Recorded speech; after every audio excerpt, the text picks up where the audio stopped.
ಒಂದು ತಪ್ಪಾಗಿದೆ. ಆ ತಪ್ಪನ್ನು ಕ್ಷಮಿಸುವಷ್ಟು ದೊಡ್ಡ ಗುಣ ದೊಡ್ಡವರಲ್ಲಿರಲಿಲ್ಲ, ಅಥವಾ ತಿದ್ದುಕೊಳ್ಳುವ ಮನಸ್ಥಿತಿ ಇವರಲ್ಲೂ ಇರಲಿಲ್ಲ. ಅದಾಗಲ್ಲ. ನಾವು ಬೇಜಾರೇ ಪಟ್ಕೋತಾ ಇದ್ರೆ ಮಕ್ಕಳು ಪಕ್ಕದ ಮನೆಗೆ ಹೋಗ್ತಾರೆ, ಇನ್ನೊಂದು ಕಡೆ ಹೋಗ್ತಾರೆ. ಸೊ ನಮ್ಮ ಮನೇಲಿ ಉಳಿಸ್ಕೊಳ್ಳೋದಕ್ಕೇನಿದೆ? ಅವನು ಎಂಥ ಡ್ರಗ್ ಅಡಿಕ್ಟ್ ಆಗಿಬಿಟ್ಟ ಅಂತಂದರೆ ಮನೇಲಿ ಕೂತಾಗ ಅವನಿಗೆ ಕೈಕಾಲು ನಡುಗೋದು ಡ್ರಗ್ ಇಲ್ಲ ಅಂದರೆ. ಅವ್ನು ಹೊರಗಡೆ ಹೋಗಬೇಕು, ತೊಗೊಂಬರ್ಬೇಕು. ಅಪ್ಪ ಅಮ್ಮ ಒದ್ದಾಡ್ಬಿಟ್ರು. ಬದುಕೋದು ಮತ್ತು ಒಟ್ಟಿಗೆ ಬದುಕೋದೇ ಇದ್ಮೇಲೆ ಚೆನ್ನಾಗೇ ಬದುಕಿ. ಸೊ ಕಂಫರ್ಟಬಲಿ ಕೋ ಎಕ್ಸಿಸ್ಟ್. ಮಕ್ಕಳು ತಪ್ಪು ಮಾಡ್ತಾ ಇದ್ದಾರೆ, ಸಿಗರೇಟಲ್ಲಿದ್ದಾರೆ, ಡ್ರಿಂಕ್ಸಲ್ಲಿದ್ದಾರೆ, ಡ್ರಗ್ಸಲ್ಲಿದ್ದಾರೆ, ಹುಡುಗಿರ ಜೊತೆ ಸಂಬಂಧ ಇದೆ ಅಥವಾ ಹುಡುಗಿಗೆ ಹುಡುಗನ ಜೊತೆ ಸಂಬಂಧ ಇದೆ. ಇವ್ರನ್ನ ಹೇಗೆ ವಾಪಸ್ ತರಬೇಕು?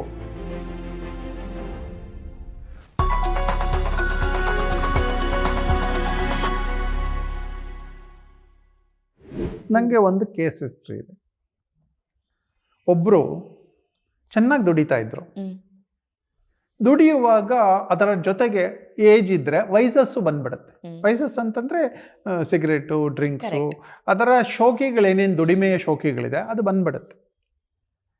ಅವರಿಗೆ ಮದುವೆ ಆಗಿದ್ದು ಹೊಸ್ತು. ಹೆಂಡತಿ ಇನಿಷಿಯಲ್ ಡೇಸಲ್ಲಿ ಎಲ್ಲ ಅಕ್ಸೆಪ್ಟ್ ಮಾಡಿದ್ರು. ಅಪ್ಪ ಅಮ್ಮಂಗೆ ಅದು ಅಕ್ಸೆಪ್ಟ್ ಮಾಡೋಕ್ಕಾಗಲಿಲ್ಲ. ಇಡೀ ಮನೆ ಬೆಳಗ್ಗೆಯಿಂದ ಸಂಜೆವರೆಗೂ ಈ ವ್ಯಕ್ತಿ ಮನೆಗೆ ಹೋದರೆ ಗಲಾಟೆ ಆಯಿತು, ನಾನು ಇನ್ಮೇಲೆ ಈ ಮನೇಲಿ ಇರಲ್ಲ. ಅಪ್ಪ ಅಮ್ಮ ಒಂದು ಸಲ ಬ್ಲ್ಯಾಕ್ ಮೇಲ್ ಮಾಡ್ತಾರೆ, ಹೆಂಡತಿ ಒಂದು ಸಲ ಬ್ಲ್ಯಾಕ್ ಮೇಲ್ ಮಾಡ್ತಾರೆ, ಇವನು ಮನೆಗೆ ಬರ್ತಾ ಇರಲಿಲ್ಲ. ಸೊ ದುಡಿಮೆ ಅಷ್ಟೂ ಕೂಡ ಕುಡಿತಕ್ಕೆ ಹೋಯಿತು. ಎಷ್ಟು ವರ್ಷ? 15 ವರ್ಷ, 20 ವರ್ಷ.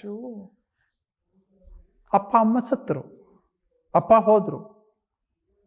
ಆ ಫ್ಯಾಮಿಲಿ ಇವರು ಈ ಕುಡಿತ ಮಾನಸಿಕವಾಗಿ ಒತ್ತಡದಿಂದ ಕುಡಿಯೋದು ಜಾಸ್ತಿ ಮಾಡಿದ್ರು. ಅದಾದಮೇಲೆ ಅವ್ರಿಗೆ ಸೆಕೆಂಡ್ ಜನ್ರೇಷನ್, ಥರ್ಡ್ ಜನ್ರೇಷನ್, 4 ಜನ್ರೇಷನ್ಗಳು ಆ ಫ್ಯಾಮಿಲಿ ಉದ್ಧಾರ ಆಗಲೇ ಇಲ್ಲ. ಯಾಕೆ? ಆ ಫ್ಯಾಮಿಲಿಯಲ್ಲಿ ಆ ಈಕ್ವಾಲಿಟಿ ಬರಲಿಲ್ಲ, ಅಥವಾ ಒಬ್ಬರನ್ನೊಬ್ಬರು ಅರ್ಥ ಮಾಡಿಕೊಳ್ಳುವ ಶಕ್ತಿ ಬರಲಿಲ್ಲ. ಒಂದು ತಪ್ಪಾಗಿದೆ. ಆ ತಪ್ಪನ್ನ ಕ್ಷಮಿಸುವಷ್ಟು ದೊಡ್ಡ ಗುಣ ದೊಡ್ಡವರಲ್ಲಿರಲಿಲ್ಲ, ಅಥವಾ ತಿದ್ದುಕೊಳ್ಳುವ ಮನಸ್ಥಿತಿ ಇವರಲ್ಲೂ ಇರಲಿಲ್ಲ. ಅದಾಗಲ್ಲ. ಈಗ ನಮ್ಮನೆಗಳಲ್ಲಿ ಬಾಕಿ ಮಕ್ಕಳಿಗೆ ಹೇಗೆ ಅಟ್ರಾಕ್ಷನ್ಸ್ ಇರುತ್ತೆ, ನನ್ನ ಮಕ್ಕಳಿಗೂ ಆಗಿದೆ. ನಾನು ಯಾವತ್ತೂ ಅವ್ರನ್ನ ನೀನು ಇದನ್ನ ತಪ್ಪು ಮಾಡಿದ್ಯಾ ಹಾಗೆ ಹೀಗೆ ನಾನು ಯಾವತ್ತೂ ಬೈದಿಲ್ಲ, ಯಾವತ್ತೂ ಗೊಣಗಿಲ್ಲ. ತಪ್ಪಾಗಿದೆ. ನಾವು ಎಂಗೇಜಲ್ಲಿ ತುಂಬ ತಪ್ಪುಗಳನ್ನು ಮಾಡಿದ್ದೀವಿ. ಆದರೆ ನಮ್ಮಪ್ಪ ಚೆನ್ನಾಗಿದ್ದರಿಂದ ನನಗೆ ಆ ನೋವಿನ ಕಂಟಿನ್ಯೂಟಿ ಅವ್ರು ಕೊಡ್ತಾ ಇರಲಿಲ್ಲ, ನಾನು ತಗೋತಾ ಇರಲಿಲ್ಲ. ಹಾಗಾಗಿ ನನಗೆ ಮನೇಲಿರಬೇಕು, ದುಡಿಬೇಕು, ಚೆನ್ನಾಗಿರಬೇಕು, ಮನೆಯವ್ರನ್ನೆಲ್ಲ ಚೆನ್ನಾಗಿ ನೋಡ್ಕೋಬೇಕು ಅಂತ ಅನ್ನಿಸ್ತಾ ಇತ್ತು. ಹಾಗೆ ನನ್ನ ಮಕ್ಕಳಿಗೆ ಯಾವತ್ತೋ ಬರುತ್ತೆ. ಅಲ್ಲಿವರೆಗೂ ಹ್ಯಾಂಡ್ ಹೋಲ್ಡಿಂಗ್ ಇದೆಯಲ್ಲ, ಮಕ್ಕಳನ್ನು ಇನ್ಸಲ್ಟ್ ಮಾಡಬಾರ್ದು, ಮಕ್ಕಳಿಗೆ ಬೇಜಾರು ಪಡಿಸ್ಬಾರ್ದು, ಜೊತೆಲಿದ್ದ ಅರ್ಥ ಮಾಡಿಸೋಣ. ನಾವು ಬೇಜಾರೇ ಪಟ್ಕೋತಾ ಇದ್ರೆ ಮಕ್ಕಳು ಪಕ್ಕದ ಮನೆಗೆ ಹೋಗ್ತಾರೆ, ಇನ್ನೊಂದು ಕಡೆ ಹೋಗ್ತಾರೆ. ಸೊ ನಮ್ಮ ಮನೇಲಿ ಉಳಿಸ್ಕೊಳ್ಳೋದಕ್ಕೇನಿದೆ? Attraction is hand holding. Attraction is ಕ್ಷಮಿಸುವಿಕೆ. ತಪ್ಪುಗಳಾಗ್ತಾನೇ ಇರುತ್ತೆ, ಕ್ಷಮಿಸ್ತಾನೆ ಬರಬೇಕು. ಹಾಗಾಗಿ ನಾವು ದೊಡ್ಡವರು ಅಂತ ನಮಗೆ ತಡ್ಕೊಳ್ಳುವ ಶಕ್ತಿ ಇದೆ. ಅವರ 100 ತಪ್ಪು ಮಾಡಲಿ, ತಡ್ಕೊಳ್ಳುವ ಶಕ್ತಿ ಇದೆ. ಆ 100 ತಪ್ಪುಗಳನ್ನು ಗೊಣಗದೆ ತಡ್ಕೋಬೇಕು. ಅದು 6 ತಿಂಗಳಲ್ಲಿ ಸರಿ ಹೋಗ್ಬೋದು, 1 ವರ್ಷ ಆದಮೇಲೆ ಆಗ್ಬೋದು. ಒಂದು ಪರ್ಟಿಕ್ಯುಲರ್ ಕೇಸ್ ಯಾವುದೋ ಈ ಥರ ಮನೆಯಲ್ಲಿ ಒಂದು ಇನ್ಸಲ್ಟ್ ಆಗಿ, ಅವಮಾನಗಳಾಗಿ, ಏನೇನೋ ಆಗಿ, ಅದು ಮನೆಯಿಂದಾಗಿರ್ಬೋದು, ಸಮಾಜದಿಂದಾಗಿರ್ಬೋದು. ನನ್ನ ಫ್ರೆಂಡ್ ಮಗನ ಒಬ್ಬನಿಗೆ ಡ್ರಗ್ ಅಡಿಕ್ಷನ್ ಶುರು ಆಯಿತು. ಅವನು ಎಂಥ ಡ್ರಗ್ ಅಡಿಕ್ಟ್ ಆಗಿಬಿಟ್ಟ ಅಂತಂದರೆ ಮನೇಲಿ ಕೂತಾಗ ಅವನಿಗೆ ಕೈಕಾಲು ನಡುಗೋದು ಡ್ರಗ್ ಇಲ್ಲ ಅಂದರೆ. ಅವ್ನು ಹೊರಗಡೆ ಹೋಗಬೇಕು, ತೊಗೊಂಬರ್ಬೇಕು. ಅಪ್ಪ ಅಮ್ಮ ಒದ್ದಾಡ್ಬಿಟ್ರು, ಒದ್ದಾಡಿದ್ರು. ಗೊತ್ತಾಗ್ತಾ ಇಲ್ಲ ಅವ್ರಿಗೆ ಹೆಂಗೆ ಸರಿ ಮಾಡೋದು ಅಂತ. ಸೊ ನಮ್ಮಲ್ಲಿ ಈ ಎಜುಕೇಷನ್ ಆಗಬೇಕು. ಯಾವ ಥರ ಎಜುಕೇಷನ್ ಆಗಬೇಕು? ಮಕ್ಕಳು ತಪ್ಪು ಮಾಡ್ತಾ ಇದ್ದಾರೆ, ಸಿಗರೇಟಲ್ಲಿದ್ದಾರೆ, ಡ್ರಿಂಕ್ಸಲ್ಲಿದ್ದಾರೆ, ಡ್ರಗ್ಸಲ್ಲಿದ್ದಾರೆ, ಹುಡುಗಿರ ಜೊತೆ ಸಂಬಂಧ ಇದೆ ಅಥವಾ ಹುಡುಗಿಗೆ ಹುಡುಗನ ಜೊತೆ ಸಂಬಂಧ ಇದೆ. ಇವ್ರನ್ನ ಹೇಗೆ ವಾಪಸ್ ತರಬೇಕು? ಆ ತರೋದಕ್ಕೆ ಅಪ್ಪ ಅಮ್ಮನಿಗೆ ತುಂಬ ಶಕ್ತಿ ಬೇಕು. ನಮ್ಮ ಹಿಂದೆ ಏನು ಮಾಡ್ತಾ ಇದ್ರು ಅಂದರೆ, ಒಂದು ದೊಡ್ಡ ಫ್ಯಾಮಿಲಿ ಇರೋದು, ತಪ್ಪು ಮಾಡೋ ಅವಕಾಶಗಳು ತುಂಬ ಕಡಿಮೆ ಇರ್ತಾ ಇತ್ತು, ತಪ್ಪಿನ ಕಂಟಿನ್ಯೂಟಿನೂ ತುಂಬ ಕಡಿಮೆ ಇರ್ತಾ ಇತ್ತು. ಈಗ ಮೈಕ್ರೋ ಫ್ಯಾಮಿಲಿ ಆದ್ದರಿಂದ ಮನೇಲಿ 4 ಜನ, ಆ 4 ಜನದಲ್ಲಿ 4 ರೂಮು. ಆ 4 ರೂಮಲ್ಲಿ ಮಗು ಹೋಗಿ ಒಳಗಡೆ ಬಾಗಿಲು ಹಾಕ್ಕೊಂಡ್ರೆ ಬಾಗಿಲು ತೆಗಿಯಲ್ಲ. ಒಳಗೆ ಹೋಗಿ ಪುಸ್ತಕ ಓದ್ತಾ ಇದ್ದಾರಾ, ಇಂಟರ್ನೆಟ್ ನೋಡ್ತಾ ಇದ್ದಾರಾ, ಡ್ರಗ್ಸ್ ಇಟ್ಕೊಂಡಿದ್ದಾರಾ, ಸಿಗರೇಟಾ, ಡ್ರಿಂಕ್ಸಾ, ಗೊತ್ತಾಗ್ತಾ ಇಲ್ಲ. ಸೊ ಮಕ್ಕಳನ್ನು ನಾವು ಚೆನ್ನಾಗಿದ್ದರೆ ಮಾತ್ರ ಓಪನ್ ಡಿಸ್ಕಷನ್ ಸಾಧ್ಯ. ಓಪನ್ ಡಿಸ್ಕಷನ್, ನಾವು ಓಪನ್ ಡಿಸ್ಕಷನ್ಗೆ ನಾವು ಪರದೆ ಹಾಕ್ಕೊಂಡ್ಬಿಡ್ತೀವಿ. ಹೆಣ್ಣು ಮಕ್ಕಳಿಗೆ ಪರ್ಟಿಕ್ಯುಲರ್ಲಿ ಅವಳಿಗೆ ಹೊರಗಡೆ ಹೋದರೆ ಏನೇನು ಅನಾಹುತಗಳಾಗುತ್ತೆ ಅಂತ ನಾವು ಎಜುಕೇಟೇ ಮಾಡಿಲ್ಲ.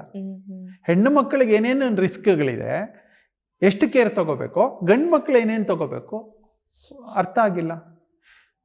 ನನಗೆ ಅರ್ಥ ಆದ ದಿನದಿಂದ ನಾನು ಯಾರ್ಯಾರ ಜೊತೆ ಕೂತ್ಕೊಂಡಿದ್ದೀನಿ, ಅದು ಗಂಡಾಗಿರ್ಬೋದು ಹೆಣ್ಣಾಗಿರ್ಬೋದು, ಓಪನ್ ಡಿಸ್ಕಷನ್ಗೆ ಬಂದಿದ್ದೀನಿ. ಹೆಣ್ಮಕ್ಳಾದರೆ ನಿಮಗೆ ಇಷ್ಟು ರಿಸ್ಕ್ ಇದೆ, ಹೊರಗಡೆ ಕಣ್ಣುಗಳೇ ಬೇರೆ, ಹೇಳುವ ಬಾಯಿಗಳೇ ಬೇರೆ, ನೋಡುವ ಕಣ್ಣುಗಳೇ ಬೇರೆ. ಗಂಡು ಮಕ್ಕಳಿಗೆ ನೋಡುವ ಕಣ್ಣುಗಳು, ಬಾಯಿಗಳು, ಟೆಂಪ್ಟ್ ಮಾಡುವ ಆಪರ್ಚುನಿಟೀಸ್ ಬೇರೆ ಬೇರೆ. ಹೌದು. ಗಂಡು ಮಕ್ಕಳಿಗೆ ನಾನು ಸೆಷನ್ಸ್ ತಗೊಳ್ಳುವಾಗ ಹೇಳ್ತಾ ಇದ್ದೆ, ನೀವು ಕುಡಿತೀರಿ, ನಿಮ್ಮನ್ನು ಕುಡಿಬೇಡ ಅನ್ನುವ ರೈಟ್ ನನಗಿಲ್ಲ, ಆದರೆ ಕುಡಿದ ಮೇಲೆ ಅದರ ಇಳಿಯುವಿಕೆ ಅದು ಹೆಂಗೆ ಇಳಿಸ್ಕೋಬೇಕು ಅಂತ ಹೇಳ್ತಾ ಇದ್ದೆ. ಎರಡನೇದು, ಸಿಗರೇಟ್ ಸೇದ್ತೀರಿ, ನೀವು ಸಿಗರೇಟ್ ಸೇದಬೇಡ ಅನ್ನೋದಕ್ಕೆ ನೂರಾರು ಕಾರಣಗಳು ನೀವು ಕೊಟ್ಕೋತೀರಿ, ನನ್ನ ಮಾತು ನೀವೇನು ಕೇಳಲ್ಲ. ಆದರೆ ಸಿಗರೇಟ್ ಸೇದಿದ ಮೇಲೆ ಲಂಗ್ ಕ್ಲೀನ್ ಮಾಡ್ಕೊಳ್ಳೋ ಅಷ್ಟು ಡ್ಯೂಟಿ ನಿಮ್ಮ ಹತ್ರ ಇದೆ ಅಲ್ವಾ? ಸೊ ಹೀಗೆ ಅವರಿಗೆ ಅವೇರ್ನೆಸ್ ತರ್ತಾ ಇದ್ದೆ. ಇದು ನನಗೆ ಮನವರಿಕೆ ಆಗಿದ್ದು ಸಿದ್ದೇಶ್ವರ ಸ್ವಾಮಿಗಳ ಒಂದು ಪ್ರವಚನ. ಪತಂಜಲಿ ಋಷಿಗಳ ಬಗ್ಗೆ, ಅವರು ಪತಂಜಲಿ ಸೂತ್ರಗಳ ಬಗ್ಗೆನೇ ಒಂದು ಹೇಳ್ತಾರೆ. ಅದರಲ್ಲಿ ಹೇಳುವಾಗ ಒಂದು ಹೇಳ್ತಾರೆ, ನಿನಗೆ ಬೀಡಿ ಸೇದಬೇಕು ಅನಿಸುತ್ತೆ, ಜೇಬಲ್ಲಿ ಇಟ್ಕೊಂಡಿರು, ಸೇದಬೇಡ ಅಂತ ನಾನು ಹೇಳಲ್ಲ, ಆದರೆ ಸೇದಕ್ಕೆ ಮುಂಚೆ ನೋಡು, ಇದು ಬೇಕಾ ಬೇಡವಾ ಅಂತ ಯೋಚನೆ ಮಾಡು, ನಿನ್ನ ವಿವೇಕ ಏನು ಹೇಳುತ್ತೆ ಅದರ ಪ್ರಕಾರ ಮಾಡು. ಒಂದು ಸೆಕೆಂಡಿನ ಅವೇರ್ನೆಸ್. ಸಿದ್ದೇಶ್ವರ ಸ್ವಾಮಿಗಳನ್ನು ನಾವು ಎಲ್ಲ ಗುರುಗಳಿಗಿಂತ, ಎಲ್ಲ ಧರ್ಮ ಗುರುಗಳಿಗಿಂತ ಎತ್ತರದಲ್ಲಿ ನೋಡ್ಬೋದು. ಯಾಕೆಂದರೆ ಅವರು ಪ್ರಾಕ್ಟಿಕಾಲಿಟಿ ಅಪ್ಲಿಕೇಶನ್ ಜಾಸ್ತಿ.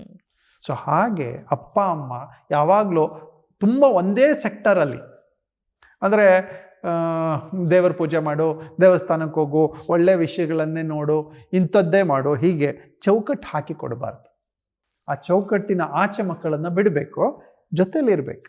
ತಪ್ಪುಗಳಾಗ್ತಾ ಇರುತ್ತೆ, ಆಗ್ತಾನೇ ಇರುತ್ತೆ, ಆ ತಪ್ಪುಗಳಾಗ್ತಾ ಇರೋವಾಗ ಸಹಿಸ್ಕೋಬೇಕು, ಜೊತೆಲಿರಬೇಕು, ಈ ತಪ್ಪು ಆಗೋಂಗಿಲ್ಲ ಅಂತ. ಮಕ್ಕಳಿಗೆ ಅವಾಗ ಒಂದು ಸಣ್ಣ ಅಟ್ರಾಕ್ಷನ್, ವಾಪಸ್ ನಮ್ಮಪ್ಪ ನಮ್ಮಮ್ಮ ಅಂತ ವಾಪಸ್ ಬರುತ್ತೆ. ಅದೊಂದು ಧೈರ್ಯನೂ ಉಳ್ಕೊಳ್ಳುತ್ತೆ ಅವರಲ್ಲಿ. ಅವ್ರ ಫಾಲ್ ಬ್ಯಾಕ್ ಎಲ್ಲಿದೆ? ಈಗ ಹೆಣ್ಮಗು ಹೋಯ್ತು, ಅವಳಿಗೆ ಯಾರೋ ಇನ್ನೊಂದು ಇಂಟರ್ ಕ್ಯಾಸ್ಟೋ ಇನ್ನೊಂದು ಇಂಟರ್ ರಿಲಿಜನ್ನೋ ಲವ್ ಆಗಿ ಹೋಯ್ತು. ನಾವು ಗಲಾಟೆ ಮಾಡ್ಕೊಳ್ಳೋದಕ್ಕಿಂತ ಆಗಿದೆ ಅಲ್ಲ, ಅವ್ರಿಗೆ ಅಲ್ಲೆಲ್ಲ ಫೇಲ್ಯೂರ್ ಆದಮೇಲೆ ವಾಪಸ್ ಬರ್ತಾರೆ ಅಲ್ವಾ? ಈ ಫೇಲ್ಯೂರ್ ಆದಮೇಲೆ ಎಲ್ಲಿಗೆ ಬರಬೇಕು ಅವರು? ಮತ್ತು ಫ್ಯಾಮಿಲಿ ಹತ್ರನೇ ಬರಬೇಕು. ಸೇರಿಸದೇ ಇದ್ದರೆ, ನಾವು ಅವ್ರಿಗೆ ಭಯ ಇದ್ದರೆ, ನಮ್ಮ ಅಪ್ಪ ಸೇರಿಸಲ್ಲ, ನಮ್ಮಮ್ಮ ಸೇರಿಸಲ್ಲ ಅನ್ನೋ ಭಯ ಇದ್ದರೆ, ಆವಾಗ ಅವರಿಗೆ ಅಲ್ಲೂ ಇಲ್ಲ ಇಲ್ಲೂ ಇಲ್ಲ, ಸೂಯಿಸೈಡ್ ಒಂದೇ ಗಾಡಿ. ನಾವೇನು ಮಾಡಬೇಕು? ಅಲ್ಲಿ ಹೊಟ್ಟೋಗಿದೆಯಾ, ನನಗೇನು ಬೇಜಾರಿಲ್ಲ, ನೀನು ಕೇರ್ ಆಗಿರಬೇಕು ಅಂತ ಅಷ್ಟೇ, ನೀನು ಚೆನ್ನಾಗಿರಬೇಕು, ನೀವು ಖುಷಿಯಾಗಿರಬೇಕು ಅನ್ನೋದು ಅಷ್ಟೇ. ಅಲ್ಲಿಂದ ವಾಪಸ್ ಬಂದಾಗ ನಾನಿದ್ದೀನಿ ಬಾ, ಆ ನಾನಿದ್ದೀನಿ ಅಂತ ಹೇಳುವಿಕೆ ಇದೆಯಲ್ಲ, ಅದು ಅಪ್ಪ ಅಮ್ಮನ ಕ್ಯಾರೆಕ್ಟರ್ ಆಗಬೇಕು. ಬಟ್ ಇವತ್ತಿನ ಕಾಲದಲ್ಲಿ ಆ ನಾನಿದ್ದೀನಿ ಅನ್ನೋ ಒಂದು ಕೆಟ್ಟ ಧೈರ್ಯದ ಮೇಲೆ ನೀವಿಲ್ಲ ಅಂದ್ರೆ ಏನೋ ನಮ್ಮ ಅಪ್ಪ ಅಮ್ಮ ನೋಡ್ಕೋತಾರೆ ಅಂತ ಬರುವ ಹೆಣ್ಣು ಮಕ್ಕಳು ಇದ್ದಾರೆ. ಸೊ ಆ ಮಕ್ಕಳಿಗೆ ಏನು ಹೇಳ್ತೀರಾ? ಅಂದರೆ they take advantage of that safe zone. ಅದರಲ್ಲಿ ನಾನು ಎಲ್ಲವೂ ವಹಿಸ್ಕೊಂಡು ಬರಲ್ಲ. ರೈಟ್. ಈಗ ಎರಡು ರೀತಿ ಇದೆ. ಒಂದು, ಹೋಗಿ ಮದುವೆ ಆಗ್ಬಿಡ್ತಾರೆ ಹೆಣ್ಮಕ್ಳು. ಅಲ್ಲಿ ಹೋಗಿ ಮದುವೆ ಆದಮೇಲೆ ಅಲ್ಲಿಂದ ಬ್ರೇಕಪ್ ಮಾಡ್ಕೊಂಡು ಬರದೇ ಇರೋಂಗೆ ಅಪ್ಪ ಅಮ್ಮ ಹೇಳ್ಕೊಡ್ಬೇಕು. ನಿಜ. ಮದುವೆ ಆಗೋಗಿದೆ, ನೀನು ಚೆನ್ನಾಗಿರಲಿ, ನಿನ್ನ ಫಾಲ್ ಬ್ಯಾಕ್, ನಿಮ್ಮಿಬ್ಬರಿಗೂ ಫಾಲ್ ಬ್ಯಾಕ್ ಆಗಿ ನಾವಿದ್ದೀವಿ ಅಂತ ಹೇಳಿ. ಆದರೆ ಓಡ್ ಬಾ ಅಂತ ಹೇಳೋಂಗಿರ್ಬಾರ್ದು, ಅಥವಾ ಬಿಟ್ಬಿಟ್ಟು ಬಾ ಅಂತ ಹೇಳೋಂಗಿರ್ಬಾರ್ದು. ನಿಜ. ಬರ್ಡನ್ ಇವ್ರಿಗೆ ವಾಪಸ್.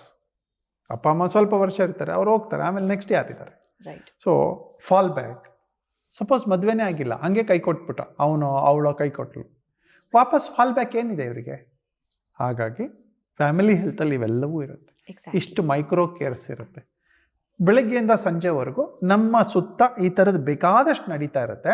ಅದರ ಬಗ್ಗೆ ಹಂಗಿಸ್ದೆ ಆ ಅಕೇಶನನ್ನು ಸಿಸ್ಟಮ್ ಆಗಿ ನೋಡಿದ್ರೆ, ನಮ್ಮನೇಲೂ ಹೀಗೆ ನಡಿಬಹುದಲ್ವಾ ಅಂತ ನೋಡಿದ್ರೆ, ನಾವು ಯಾರ ಬಗ್ಗೆನೂ ಕೊಂಕು ಮಾತಾಡೋದು ಬೇಡ, ತಪ್ಪು ಮಾತಾಡೋದು ಬೇಡ.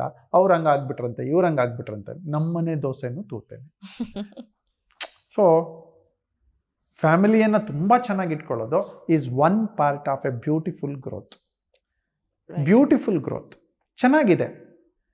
ಎಲ್ಲವೂ ನಮ್ಗೆ ಅವೇರ್ನೆಸ್ ಇದೆ, ಗೊತ್ತಿದೆ, ಎಲ್ಲ ಕ್ರೈಸಿಸ್ಗೂ ನಾವು ರೆಡಿಯಾಗಿದ್ದೀವಿ. ಗ್ರೋತ್ ಆಗಲೇಬೇಕು.